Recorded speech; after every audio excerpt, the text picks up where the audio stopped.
नमस्कार दोस्तों, आपका स्वागत है इस YouTube चैनल में। यहाँ पर सुबह से शाम तक की हर खबर पल पल की बताई जाती है, तो YouTube चैनल को सब्सक्राइब करें, लाल बटन को दबाकर, और घंटी के बेल आइकन को जरूर दबाएं ताकि हर वीडियो डालें उसकी सूचना आप तक पहुँच सके। राहुल गांधी बोले, नया योजना से होगी गरीबी पर सर्जिकल स्ट्राइक। बीजेपी और पीएम मोदी बेबी सता रहा है उनको हार काटर।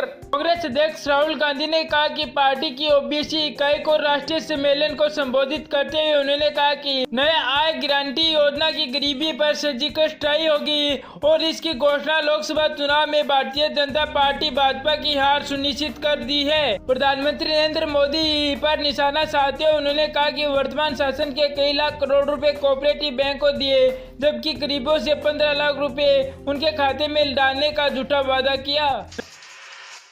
राहुल गांधी ने कहा कि मैंने कहा था कि 15 लाख रुपए का वादा संभव नहीं है। हम 20% गरीबों को सालाना 72,000 रुपए देंगे। ये कदम 25 करोड़ लोगों को गरीबी से बाहर निकालेगा। प्रियंका गांधी बोली, मैं पीएम पद की दावेदारी नहीं। अमेठी दौरे पर पहुंची प्रियंका गांधी ने कहा कि यदि कांग्रेस की जीत होती है तो राहुल गांधी ही प्रधानमंत्री बनेंगे, वे पीएम पद की रेस में नहीं है। प्रियंका अमेठी में डैमेज कंट्रोल करने कांग्रेस के बागी नेता हारून रशीद के भी घर पहुंची। रशीद ने अमेठी के लोकसभा चुनाव लड़ने का फैसला लिया है। उनका परिवार पिछले 4 दशकों से कांग्रेस से जुड़ा हुआ था। अमेठी के एक दिवसीय दौरे पर पहुंची प्रियंका ने हमारा बूथ हमारा गौरव अभियान के तहत कांग्रेस के बूथ अध्यक्षों के साथ बैठक की। उन्होंने कहा कि हम गांव में जाएंगे और भाजपा की जुमलबाजी का जवाब देंगे, लोगों को सच्चाई बताएंगे, सरकार की नाकामियों को बताएंगे। जब तक हम लोग इन बातों को लेकर जनता के बीच नहीं पहुँच जाएंगे तो तब तक लोग को सच्चाई का पता कैसे चलेगा। विवादों में फंसा पीएम मोदी का भाषण, चुनाव आयोग ने मांगी भाषण की कॉपी। मिशन शक्ति को लेकर प्रधानमंत्री नरेंद्र मोदी द्वारा राष्ट्र के नाम संबोधन पर विपक्ष द्वारा सवाल उठाए जाने के बाद ये मामला बहुत ही गर्म हो चुका है। एसेंड लॉन्च की सफलता पर प्रधानमंत्री का संबोधन लोकसभा चुनाव 2019 की आदर्श चुनाव आचार संहिता का उल्लंघन है। वहीं आचार संहिता उल्लंघन के आरोप पर आयोग ने अधिकारियों की कमेटी को तुरंत मामले की जांच करने को कहा है। पीएम मोदी के राष्ट्र के नाम इस संदेश को लेकर कांग्रेस, बसपा और वामदल समेत विपक्ष के कई तमाम नेताओं ने आरोप लगाए। माकपा के महासचिव सीताराम येचुरी ने मुख्य चुनाव आयोग को पत्र लिखकर पीएम मोदी के खिलाफ शिकायत दर्ज कराई थी। येचुरी ने कहा कि निर्दयी ये बड़ी उपलब्धि है, लेकिन अब तक के इस तरह के मिशन को आमतौर पर डीआरडीओ जैसे संबंधित वैज्ञानिक द्वारा राष्ट्र और दुनिया के लिए इसको घोषित किया जाना चाहिए। इसके बजाय भारतीय प्रधानमंत्री इसकी घोषणा की कि वह लोकसभा चुनाव 2019 के चुनाव अभियान के दौरे पर है, वह भी तब जहां प्रधानमंत्री खुद उम्मीदवार है। ये साफ तौर पर आदर्श आचार संहिता का उल्लंघन है। महासचिव ने मुख्य सचिव आयोग के जानना चाहा कि पीएम ने इसकी पूर्व सूचना दी कि उन्होंने लिखा है कि पूरे देश जानना चाहता है कि वैज्ञानिकों की उपलब्धियों को राजनीतिक रंग देने की कोशिश क्यों की गई है। ये चुनाव के फिलहाल से आदर्श आचार संहिता का उल्लंघन है। पहले भी कह चुके हैं पीएम मोदी, कुछ महत्वपूर्ण संदेश दूंगा जब जब कहा देश में कुछ बड़ा हुआ है। वहीं बात करें तो 3 अगस्त 2015, 8 नवंबर 2016 और 27 मार्च 2019 में ये 3 तारीख ऐसी हैं जिसमें पीएम मोदी ने कुछ बड़ा ऐलान किया है। देश में हलचल पैदा कर दी थी। पीएम मोदी ने जब जब बड़े आदेश देने की बात कही तब तक कुछ बड़ा ऐलान किया गया है। पीएम मोदी के 5 साल के कार्यक्रम में 3 बार ऐसे मौके आए जिसमें देश में बड़ी हलचल पैदा कर दी थी।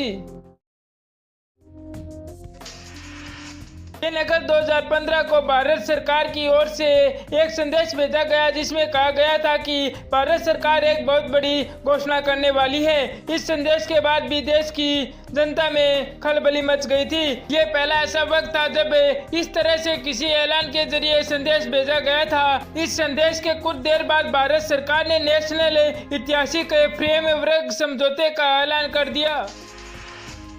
इस समझौते के बाद 8 नवंबर 2016 का वो दिन था जब देश की जनता ने नोटबंदी का सामना करना पड़ा था। प्रधानमंत्री नरेंद्र मोदी आधी रात को 500 और 1000 रुपए के नोटों को बंद करने का ऐलान किया था और उन्होंने आगे कहा कि भारत ने अंतरिक्ष में 300 किलोमीटर एक दूर सैटेलाइट को मार गिराया है। पीएम मोदी बोले कि भारत ने इस मिशन को मिशन शक्ति का नाम दिया है।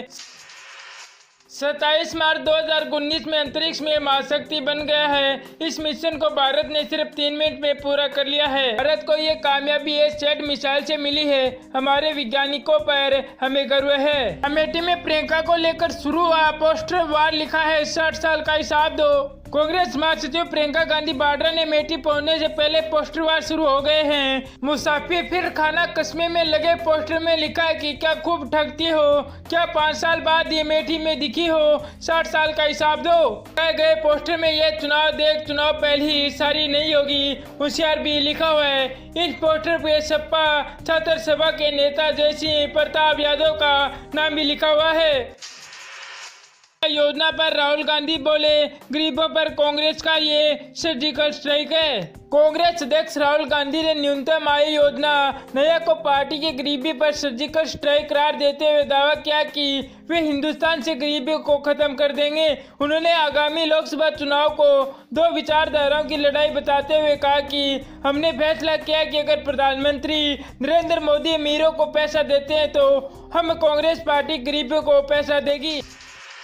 कांग्रेस अध्यक्ष ने कहा कि नया योजना के लिए कांग्रेस 6 महीने से इस पर काम कर रही थी और उनके इसके लिए रघुराम राजन सहित तमाम बड़े हस्ताक्षरों से चर्चा की है। उन्होंने कहा कि इस योजना में पैसा परिवार की महिला को दिया जाएगा। गांधी ने प्रधानमंत्री नरेंद्र मोदी पर मनरेगा को खत्म करने का आरोप लगाया और कहा कि भारत में नफरत करने वाला हारता है और प्यार करने वाला जीता है। गांधी की मौजूदगी में इस राज्य में 13 में से 12 निर्दलीय विधायकों को सत्तारूढ़ अशोक गहलोत सरकार बनाने में समर्थन देने की घोषणा की।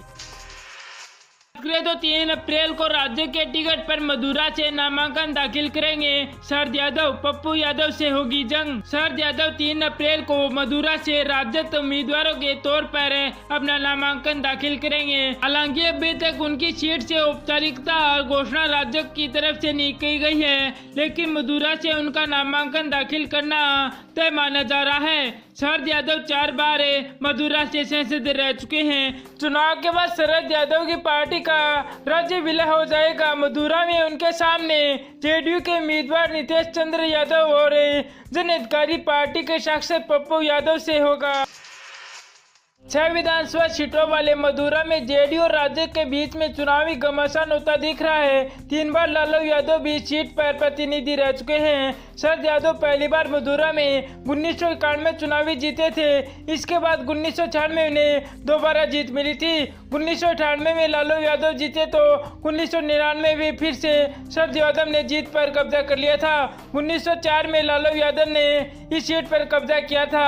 लालू यादव छपरा से भी जीते, जिसके बाद उन्होंने मथुरा को खाली किया तो उनकी जगह पप्पू यादव जीतकर लोकसभा पहुंचे। 2019 में जेडीयू के टिकट पर शरद यादव ने राज्य के उम्मीदवार रविंद्र चरण यादव को पटकनी दी तो 2014 में पप्पू यादव ने शरद यादव को हराया।